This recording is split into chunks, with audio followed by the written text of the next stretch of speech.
अस्सलाम वालेकुम वरहमतुल्लाहि वबरकातुहू। आप सब कैसे हैं? अल्लाह ताला आप सबको ठीक रखे।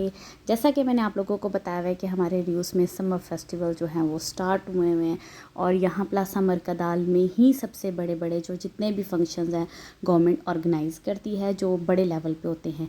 यहाँ पे आज पुराने ओल्ड स्पेन को मेंशन किया गया था कि यहाँ पे जिस तरह का ओल्ड 90s या 80s में स्पेन था, हाथ से बने हुए साबुन थे, कैंडल्स की बनी हुई चीज़ें थी जैसा मोमबत्ती कह लें।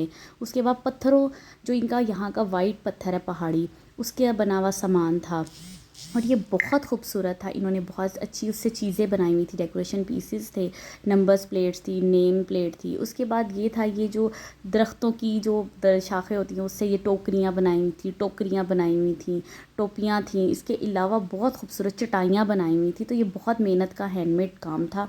और उसके बाद ये सारा लकड़ी का काम था। यहाँ लकड़ी से बनी हुई इतनी खूबसूरत चीज़ें थी, कीरिंग्स थी।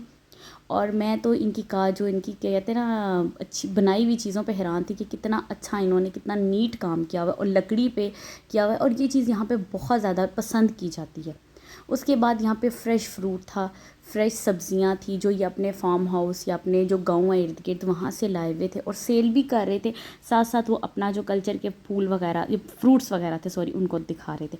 उसके बाद ये भी लकड़ी का ही था, ये आदमी लकड़ी का मुजस्मा बना रहा था और इसको देख के बच्चे बहुत खुश हो रहे थे। बहुत से बच्चों के लिए यूनिक चीज़ है यहाँ पे क्योंकि यहाँ चीज़ें बहुत कम होती है। उसके बाद ये जैसे हमारी माएँ गद्दे लंगंदती थी और तकिए बनाती थी रुई से, देसी रुई से। ये भी हैंडमेड वैसे ही था, ये गद्दा बना रहा था, इसने तकिया भी बनाया था और लोग इस चीज़ को भी देख रहे थे। जो पुराने लोग थे वो जानते थे लेकिन नए लोगों के लिए बहुत न्यू चीज़ें थी।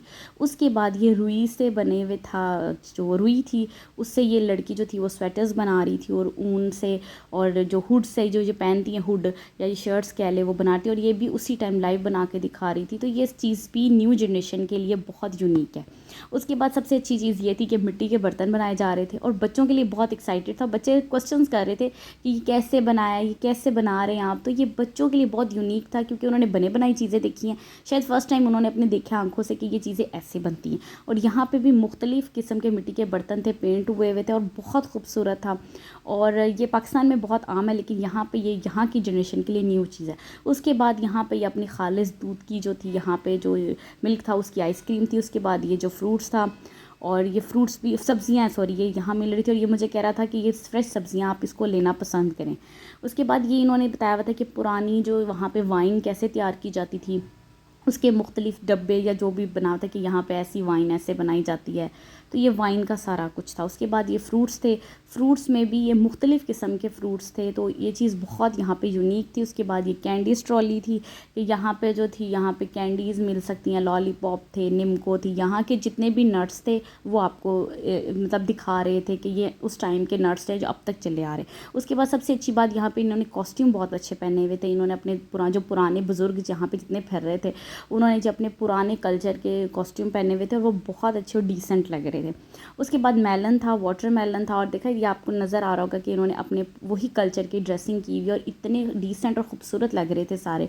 तो ये बहुत अच्छी और न्यू चीज़ थी मेरे लिए भी और इससे ये होता है कि हमें पुराने स्पेन के कल्चर का पता चलता है। उसके बाद ये फ़ोन बूथ बनाया हुआ था, उसमें इन्होंने बताया था मैगज़ीन और पुराने रिव्यूज़ की पिक्चर्स लगी हुई थी।